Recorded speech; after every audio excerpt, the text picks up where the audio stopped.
Welcome to the Play in Faith podcast, where we dive into the world of sports through the lens of optimism, inspiration, and faith. We're on a mission to infuse youth sports culture with positivity and joy while building the largest network of college Christian athlete mentors in the world. Thanks for stopping by. Enjoy today's show.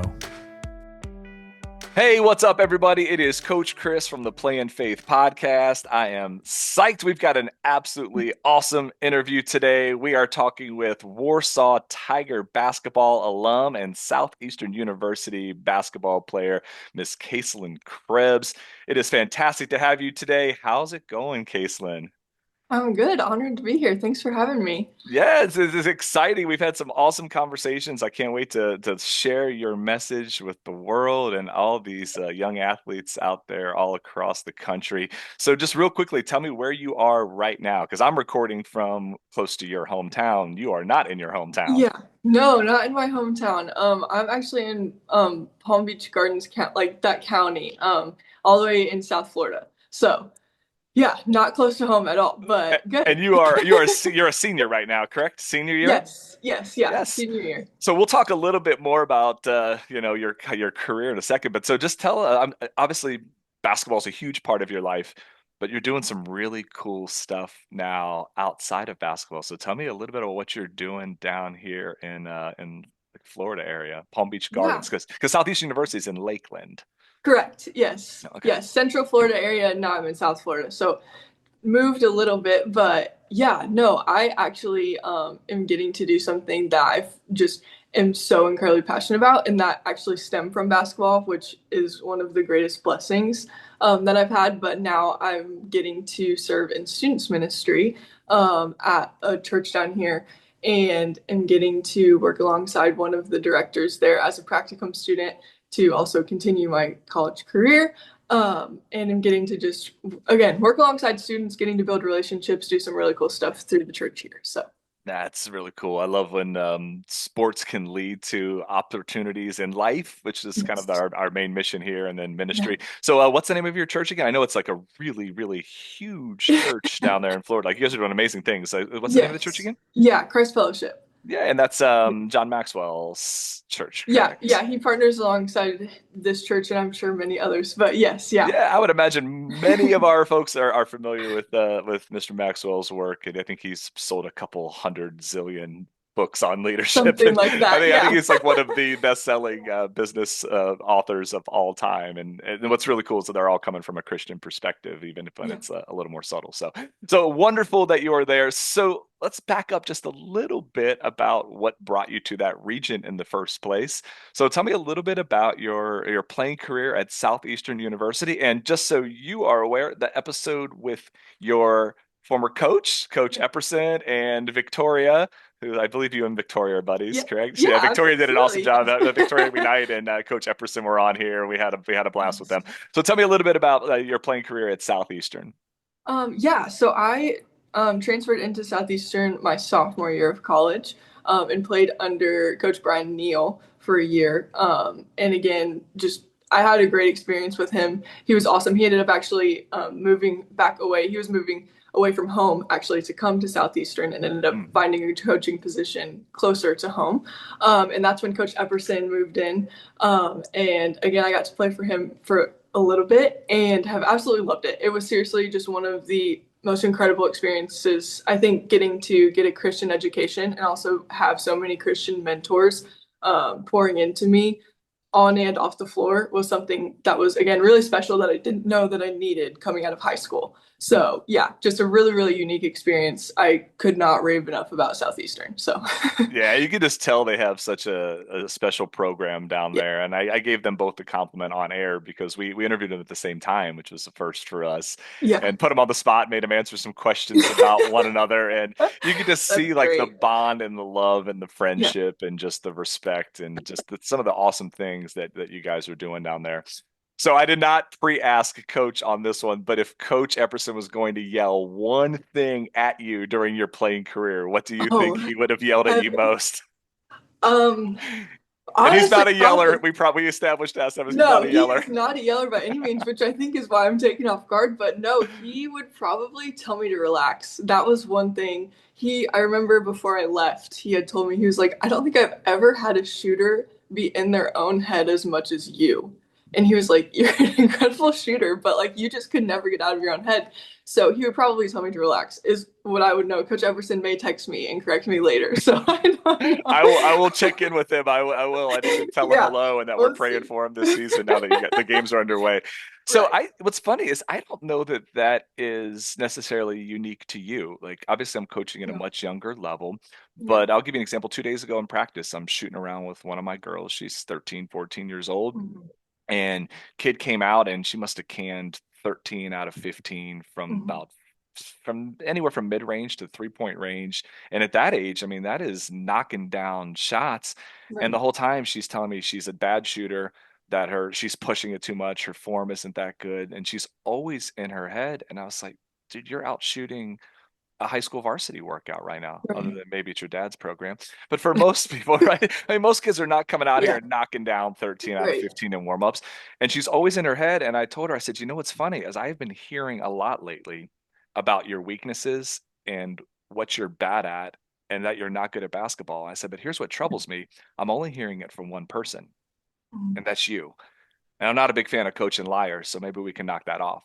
Right? Right. Like Yeah. quit saying that to yourself. Yeah. So one thing for a coach, and I mean she just smiled, and I'm sure like in one ear out the other, and when she's Yeah. 25, she'll be like, oh, Coach Chris was a nice guy.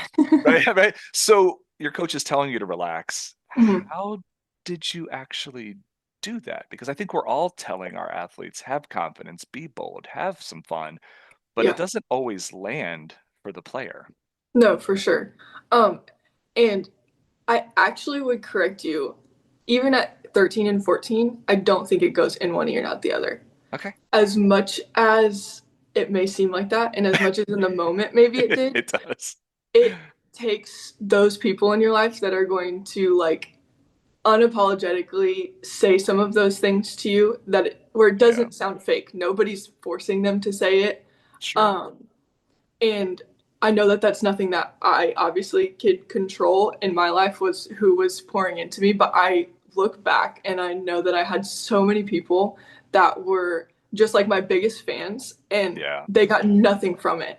And so that's one thing that I would say, like Well, having those I people would say in your thank you. life. I think I honestly do believe No, that. So for maybe sure. it's just a little like No, extra humility and bravado, but no, I for like to sure. acknowledge that as much as I try, and I'm very cautious of like I probably sound perfect on the air. Yeah, I have failings and struggles like every other no, for coach, and by sure. no means am I waving a magic wand. It's like she walked out Yeah, of there like Chris said this, now I'm cured, right? She's gonna yeah, walk in the gym no, tomorrow and still struggle exactly. with her confidence and No, self-doubt, for sure. right? No, and it's absolutely not a magic wand by any means. And I think Yeah, kind of transitioning into some of the things that like I had to do for myself, yeah. um, it sounds really backwards, but I had to realize that it just wasn't as big of a deal as it actually is. And maybe I shouldn't be saying that I on air, I but know. I think it's amazing. um, Every athlete I've talked to has come to that realization at some point. yeah, Yeah.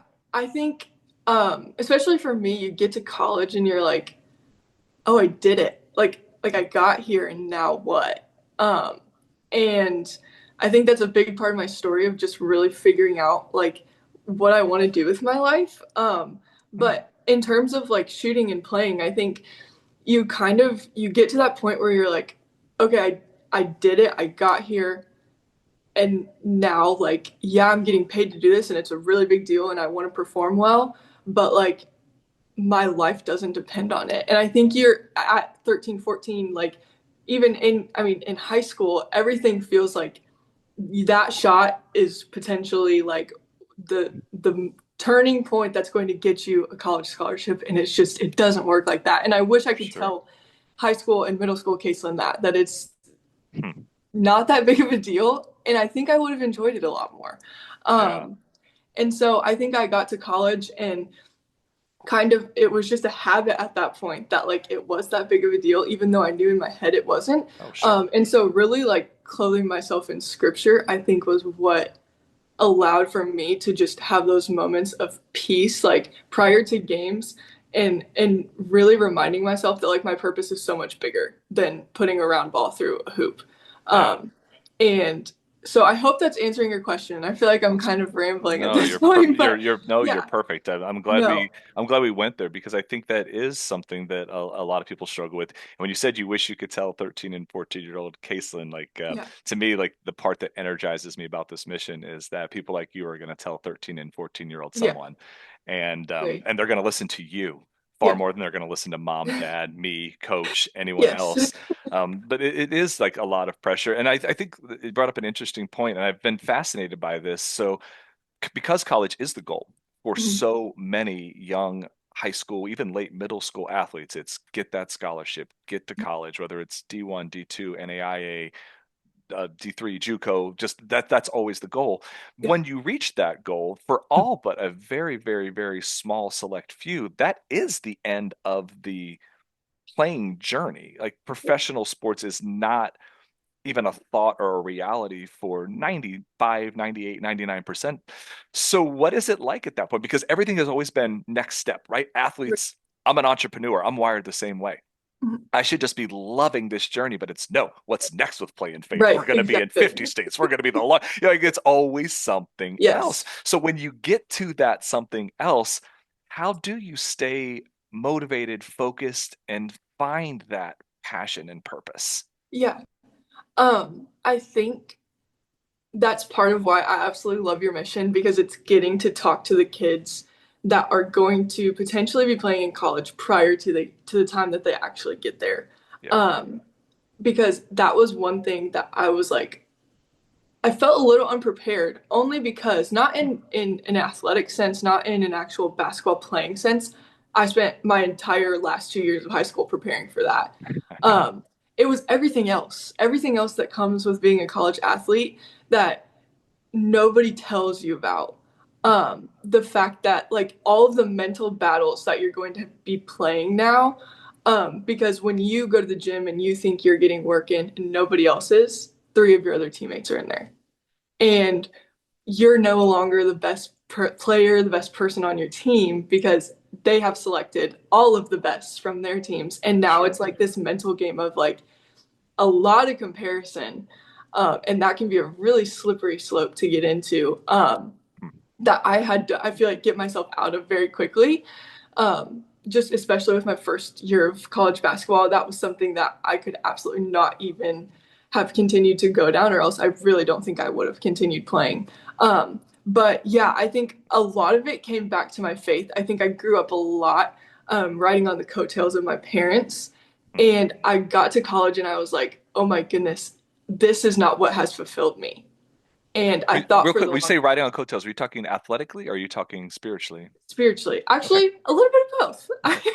No, but I No, I think just put you on blast. I didn't mean, I no, was just no, no, curious. Like, no. I think that's Yeah, interesting. Okay. no, I think spiritually riding on the coattails of them, but also I think in terms of athletically, my dad had been coaching me my entire life. Sure. And I found so much fulfillment and I think being able to like please him in that sense and being successful in all of the things that I was doing athletically because that's what I thought made him happy. Hmm.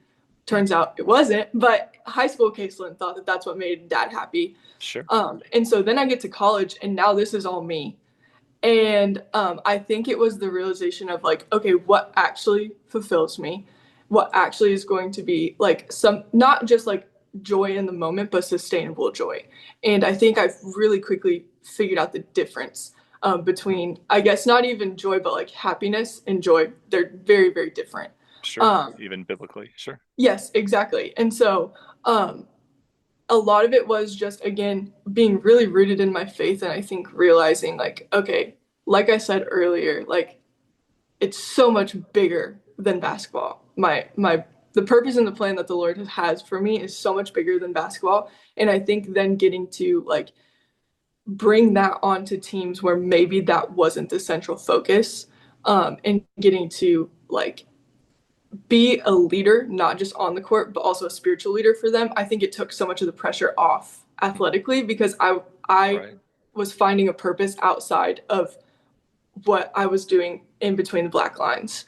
And again, I don't know if I'm answering your question the No, way you're you're wanting me to, perfect. but No, yeah, I think that's fantastic. I mean, I find the more I do this, I'm incredibly blessed. I get to make friends with amazing people all yeah, over the world. I'm getting coaches or texts from people I interview with scores from coaches that I hadn't known before, just like random yeah, updates. Like, hey, it's like it's the coolest thing ever. I feel like I've got like that's awesome. 100 new best friends all over the world. And my prayer list is getting so long praying for all Yeah, these right? teams. It's really it's getting exhausting.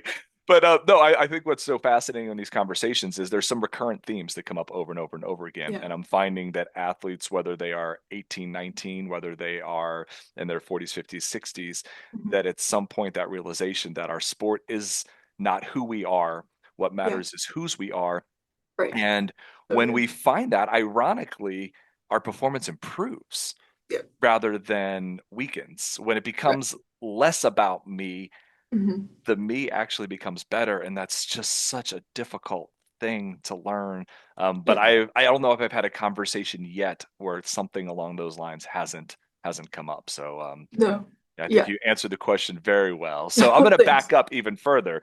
Yeah. So for those of you who are maybe newer to our show or haven't listened to all of the episodes or aren't local, so Kacilyn's father is Lenny Krebs, who we did, I believe, our second or third episode with, one of the early ones. We're gonna have him on again. Don't worry. I know you guys loved Lenny. I introduced him as legendary coach, and your dad looked so miserable. So we'll just call him Lenny or Coach Krebs from here on out. But so obviously you are growing up playing for a very well established, very well respected, very well known high school coach. You are Yeah. playing at an elite high school program in not Mhm. just Northern Indiana, but recognized statewide. And to top it all off, you are playing for dad. Yeah. So a lot of blessings. Let's start there. What were the best things about playing for your dad in high school? Because Oh man. that amps up the Yeah. pressure, right? Just being at Right. Warsaw in general amps up the pressure. Yeah. Now you are expected to win, but let's just be real. The expectations on you had to be higher just because Right. of the name on the back of the jersey, not the front. Yeah. Right. Yeah, for sure. But at the same time, there were, like you said, so many blessings that came out of it that maybe, like, in the moment, I wasn't able to see. I won't lie to you because of all of the pressure and all of the outside voices and everything else that came with that. But looking back, Yeah. I wouldn't trade it for the world because I have one of the coolest relationships, in my opinion, that Yeah. anybody could have with their dad. Because I got to experience some of the things that maybe other people didn't, because it is a very unique situation that not everybody gets to be placed in where they're getting to play under their dad. So yeah, I think now just like the bonding moments that it created, I think the hardships that we had to overcome. That again, not every father daughter has to because they don't have a dad switching roles between coach and dad. Yeah. So yeah, seriously, I tell people over and over and over again, and I don't know if my dad always believes me, but I would not trade it for the world. He was He the best believes you. coach, and I might be biased, but one of the best coaches in the state of Indiana and the Agreed. best dad in my opinion. So yeah. I think he would. I think he and many of our listeners would concur with all of that. And Yes. the reason I find this dynamic fascinating, I know I've talked to you, and I've certainly talked to your dad a couple times about, doing some more stuff where we talk about that dynamic because, Yeah. obviously it resonates with me. I coach both Right. my daughters, both at their school team and in some of their like elite travel stuff, and plan to continue to do so. We Mhm. have conversations as overt as this where we talk about the fact that this does complicate a relationship, and we're all cognizant of it even Right. at a young age. When we go watch games, we talk scouting on the way home. My Yeah. older daughter helps coach my younger daughter's team whenever she can. Yeah. So basketball is a huge part of our life, but it's a blessing in that it Right. amplifies a lot of our relationship and our relationship outside of basketball. Like when we are doing non-basketball things, we're Mhm. just closer. But there are days Yeah. where my little fifth grader got chewed out yesterday, and she's like, "Why are you yelling at me? All three of us are doing it." And I was like, "Exactly." And it's your fault, right? So I mean, there's a lot Right. of pressure. So what did you call your dad at practice? Meaning I not think I something called mean. him How did dad. you address him? Let's be more No, specific. I think I called him dad. I won't lie. You would have to Did ask you? some of my high school teammates, but I'm almost positive. Okay. Um, that was if I was addressing him and he wasn't addressing me. Mhm. Most of the time it was the other way around because, like you said, I was probably getting chewed out. But I don't know. Yeah. I think the only time I was actually saying his name was to get his attention for somebody else. So Okay. no, but yeah, no, but it was dad. I think in practice even, which I don't know that maybe looking back it shouldn't have been, but yeah, Oh, I don't that's know how it what's was. right or wrong. I know with my younger daughter, it's hilarious that it is coach. When we're That's in the gym, it's great. I hey love it. coach, and it's been like that since third grade. And she played up a couple grade levels, and she didn't want it to be dad. And she's like, but the second we get in the car, it's dad. Dad. Yeah. But every once in a while, because she's a mental, she's just wired for this, man. Like Yeah. she's always on go mode. I don't know where she gets. So I mean, sometimes in the parking lot on the way in, it'll already be coach, and I was Yeah. like, did the switch flip? Are we? Yep. She's in Kobe mode now. Yep. Right. But yeah, it's really funny. I mean, it is coach in the gym, but very, very, very cognizant of it being dad once we Yeah. walk out of the gym. Yeah. So if it's not too personal, and we can defer if you don't like this one, after the game, what's that first half hour, 45 minutes like? Are you around dad? Because it's hard to shut it off as a coach, and it's really Yeah. hard to shut it off as a player. So when does the switch flip where it is just dad and Kacilyn rather than Coach Krebs and his star player? Um, I think if I'm gonna be completely transparent, I would be lying to you if I didn't say that there were some learning curves. Of Um, course. because I think on both ends, I had to figure out when, like you said, when was the best time to approach him, depending on what hat I wanted him to be wearing. Mhm. Um, and and then I think same with him. I think we really had to learn, and part of it also may have been dependent upon my performance when I wanted to approach him. But Sure. um, no, I think I vividly remember constantly asking him after games, how did I play, or what was good, what was bad. Just simple questions, kind of trying to gauge from him how he thought I did. And I remember his response always being, "Do you want that coming from coach or dad?" I Because asked the exact same question. they're gonna have two completely different responses, most likely. Yeah. Um, both probably ending in "I love you" and "I'm proud of you" and "I believe in you." And I think having a staple like that was probably what oftentimes prevented a lot of disappointment or conflict between us. Um, but yeah, I think I learned that again, he stays in coaching mode really a lot of the time. It's And I hard to think turn off. that speaks to again how dedicated he is to his team, Yeah. and continues to be. I can even say now being removed from it, it never comes off.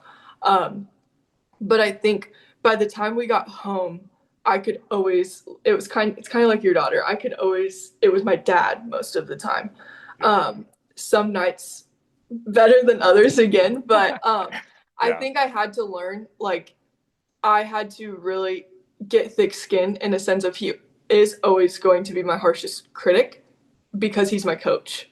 Um, and I think I grew a lot from that and I learned a lot from that. But yeah, there were definitely learning curves to figuring all of that out. But I think, especially by my senior year, we did a great job of navigating kind of like, okay, Yeah. this is what works, this is what doesn't. So yeah. I think it's almost a sign of respect that he's coaching you a little harder too. Yeah, So I, for sure. coming at it, I guess, from the dad angle, but I notice as my daughters get more and more and more and more serious, then Mhm. I kind of meet them where they are.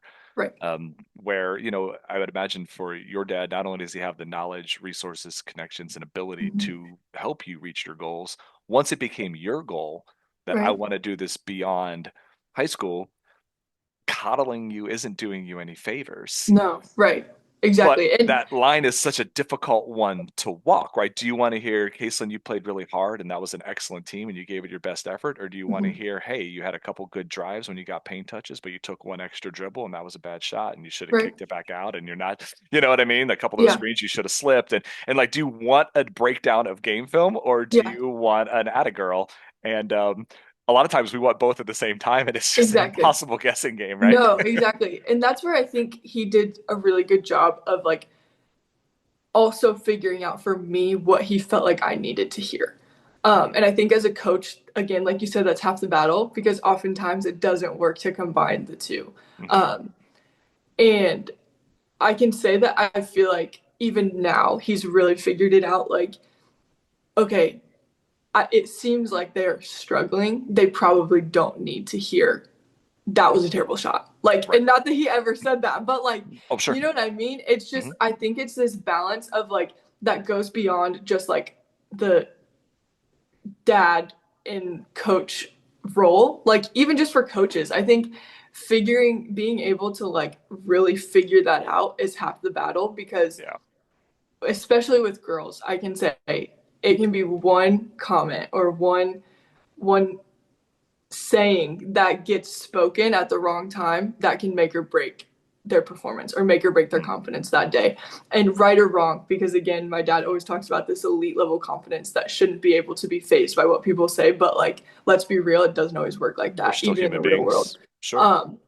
So yeah, I think it was again finding that balance on both of our ends of Yeah. like knowing when to ask the right question and how to answer that like coach or dad question, which most of the time was coach because I came to him wanting to actually know like, no, actually, what did you think? Yeah, you're talking hoops. That's fair. Exactly. But at the same time, I think him knowing like even sometimes just being like, I don't think right now is the best time to talk about this. Let's pick this conversation up tomorrow, or let's talk before practice tomorrow. And timing, I think, was half the battle as well. So yeah. That's fantastic. Where I think that's a good lesson for coaches out there. You'll hear a lot of people, especially more inexperienced coaches, every player is treated exactly the same.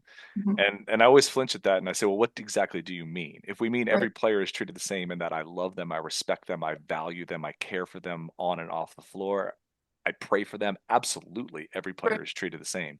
Yeah. If we mean that we're going to motivate, talk to, coach every player the same, you're failing Yeah. because people aren't all the same. Right. I mean, I've had some of my kids since they're in third grade. I know one or two that are going to respond really well if I push them hard, if I Right. challenge them. I know one or two where that's not the correct approach. Yeah. Where we can critique, but it has to be prefaced with compliment, compliment, compliment, support, tip, idea. Mhm. Here's why this is going to improve. I know Right. you can do it. I love you. Go kick some butt. Right. Right. And every conversation is a little bit different. Mhm. And then once we kind of master that, we get permission to coach our kid. And it Right. sounds like really the biggest dynamic for you all was that it's pretty clear you gave your father permission to coach you. And for Yeah. him, he's coaching one of his, if not the best player on his team, whether you're Mhm. related to him or not. Yeah. The best player on your Right. team wants to play college ball is going to get a little different, Right. push, a little different, intensity. Yeah. Right. So I'm going to talk to him about his tips for coaching his daughter. Yeah. And the reason I'm so obsessed with this, like, look, most of the people listening to this right now are parents of athletes or coaches. And I Yeah. find very, very often that the parent of an elite athlete is also their youth coach. A lot of Mhm. reasons for that. One, Yeah. there is some genetic, right? I mean, if your kid's a No, good for sure. athlete, decent chance mom and dad played the sport, they know it Yeah. better than the other ones, they become the coach. Ta-da. So there's a lot of overlap with Mhm. sport parent and youth sport coach. So from just the youth standpoint, right? Yeah. Thinking back, what are some tips you'd have for some boys and girls that are playing for mom and dad and want that caliber of relationship that you and your father had? Yeah. I think it goes back to kind of what you said, like, and it's hard when you're in that space, knowing that them pushing you is actually the biggest compliment that they could give you. Yeah. Because it's when they stop, that's when you need to get concerned. Um, Mhm. and I think knowing that, like, it's that tough love that you're going to look back on and appreciate more than sometimes them coddling you. But I think it's also just I think, and you've talked about it, and it seems like you do a very good job of it, making sure, and part of Trying. this, I think, is the role of the parent as well. Um, but making sure that you're doing things that don't always revolve around your sport because it can be really difficult, and there's some really tough moments where you're like, I just want him to take his coaching hat off. Like, I want my dad. And kind of dealing with that I feel like is honestly the toughest thing, but knowing that again, like, it's the biggest compliment they can give you and that like they're human too, knowing that like just as much as I struggle sometimes taking my player hat off when I get home and he just reamed me in front of everybody and I'm so mad at him. Like that's hard too. But like Yeah. knowing that he's dealing with the same battle of like he wants to be my dad, but he also wants me to get to achieve my dreams and my goals. So I think it's just that mutual understanding, and it might be having really tough conversations too. I know that my dad and I had a million of them, even sometimes in the car ride home, Yeah. where it's just like being the most transparent and vulnerable you can be. And sometimes those conversations end with you hugging one another and it was the best conversation you could have ever imagined. And sometimes they don't. And just knowing that, like, again, you're both human, you're both going through those struggles, but don't let yourself Yeah. go through them alone because they're going through the same thing, if that makes sense. So, No, perfect. yeah. I hear you say like it's important where I think a lot of times the younger athlete figures it's all on coach, it's all on dad. Right. But being proactive and saying kind of what you need and where you Mhm. are. Yeah. No, I think that's definitely what I think is funny too is you have this blessed vantage point of what you're 22, 23, 20, 21. 21, 21. Okay, so still young. Yeah. But I mean, but we got a few years in the rear view mirror. Yeah, I joke for with sure. my dad all the time that it's amazing how much smarter he got when I hit about 24, 25. Exactly. He was I really mean, they dumb when know I was in high everything. school. I don't know what he figured out, but No, I know. it's pretty funny. Exactly. Yes. So I'm going to go down maybe a little more challenging path here. So Mhm. obviously, wonderful career at Southeastern University. It's led to just incredible opportunities to do ministry work, to Yeah. do what you want to do with your life. Wonderful high school career playing with dad. Southeastern wasn't the first stop on the Mhm. journey. So headed No. off to college, earned a Yeah. scholarship, had a great high school career. Got there and maybe the expectation or maybe the experience didn't quite live up to the expectation. Is that fair? Yes. Yeah. So, would you mind sharing a little bit about, and I know it's not the most happy part of the journey, but I do think Mhm. there's a lot of people out there that could learn a ton from Yeah. kind of your arc. So, tell me a little bit about your first stop after high school. Yeah. So I had committed to play at the university that I played my first year at, going into my junior year of high school. So I honestly, looking back on it, I was like, man, I was a baby. Yeah, yeah, And it felt like I had it all figured out. I absolutely loved the coach that I committed to play for, and was super, super excited because it was those 2 years, like I said, that like my prep for college really started in terms of just getting bigger, faster, stronger. And I felt like I was going into this college experience super prepared. Um, but there are some things that we just can't prepare for. And I was supposed to be on campus July 3rd. And beginning of June, I found out that my coach was moving elsewhere. hmm, So I have these 2 years where I'm super excited. I'm building this relationship with my coach, and it really feels like I'm going somewhere where I can call home. And then all of that is swept out from under me within like one split second. Um, and so now I'm moving on to campus, not even really. I had one phone call with my coach um, prior to getting on campus. And so, as an 18-year-old, you're now away from home, and I knew nobody. I knew my other freshman teammate that was coming in. It was just the two of us, and I think that's kind of where things all started. Was just it kind of started a little bit rough from the jump. And not sure, to say that that doesn't happen to everybody because coaches transfer and move all the time. You see it a lot more now than I feel like, sh- did once upon a time. But sure, um, yeah, you got there and it just wasn't the same kind of coach that I had committed to. But at that point, you're in July. Basketball's preseason starts in August, and so there's not much that I could do at that point. And I think it was a lot of growing up really quickly, just because there were some things that had happened that I could have never told high school Kacilyn would have happened. Um, and I think I dealt with some mental health issues just that had kind of been, I feel like, a ripple effect of that. Um, So when that you say again, a different kind of coach, like what was the original coach you committed to? yeah, What were maybe some of the differences where it just wasn't quite the fit you were looking for anymore? yeah, was very, very family oriented in a sense of that the culture of the team was the most important thing. Um, and she kind of felt like a mother figure. And I think part of my draw may have been playing for a parent, but she felt like a mom who had really figured out when to take the coaching hat off. Yeah. And somebody that I could go to about anything. And I think there was some comfort in that, knowing that I was going to be away from home for the first time. And I think my parents even found comfort in that. I'm sure. And so now I have this coach who doesn't even live here full time, isn't really super invested in the culture of the program because it felt like he was even looking for the next best thing while he was there. Which again, totally fine.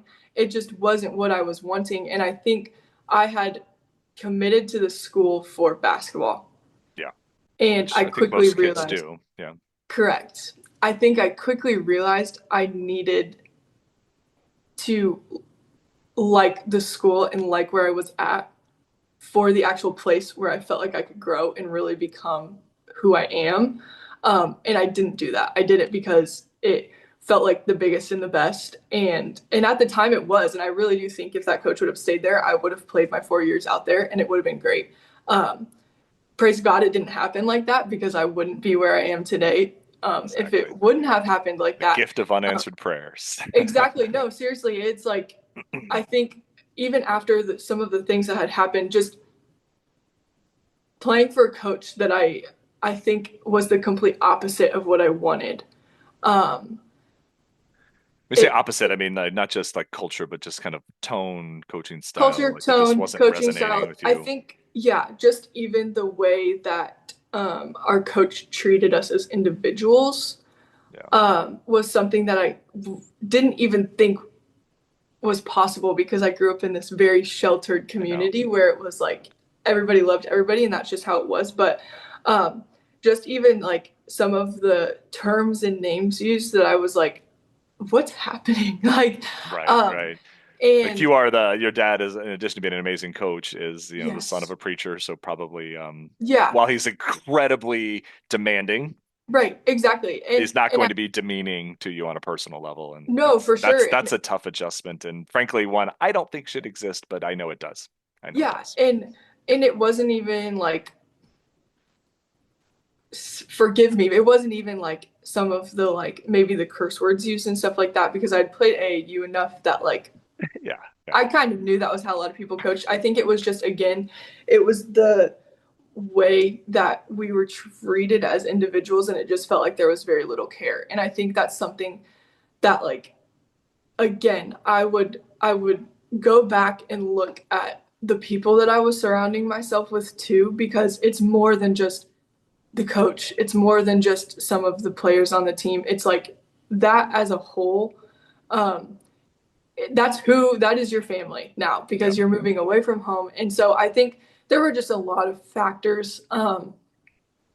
But yeah, it was definitely just, it was tough. It was something that, however, I can say I look back and it was the greatest blessing. It was kind of one of those things that I could have never seen in the moment, but I would go back and relive time and time again. I would never encourage anybody else to do so, Oh, but I get just it. because I I think that's when I really became like who I am now because I had to learn to vouch for myself. I had to learn to like stand up for myself because I no longer had parents that were doing that for me. So, yeah. Yeah, forged, like sometimes we are forged by fire. So after Yeah. 1 year, you were there 1 year and then decided to Mhm. transfer, correct? Yes. Yeah. So what was that conversation like? I mean, I had to be brutal on your father. Like we've talked a little bit about it off the record. I can't imagine, just my daughters are still young, but just how fiercely Mhm. protective I would be. And Yeah. then you add in the fact of that, like he knows so much about the sport and connected. That had to be brutal on him. I imagine it was brutal on you. So what was that conversation like? I guess just briefly, like to get to the point where this isn't working. I need another situation. Hopefully not many people out there listening are in that spot, but maybe some good advice. Like, how did you get yourself from a situation that wasn't right to one that was better? Yeah.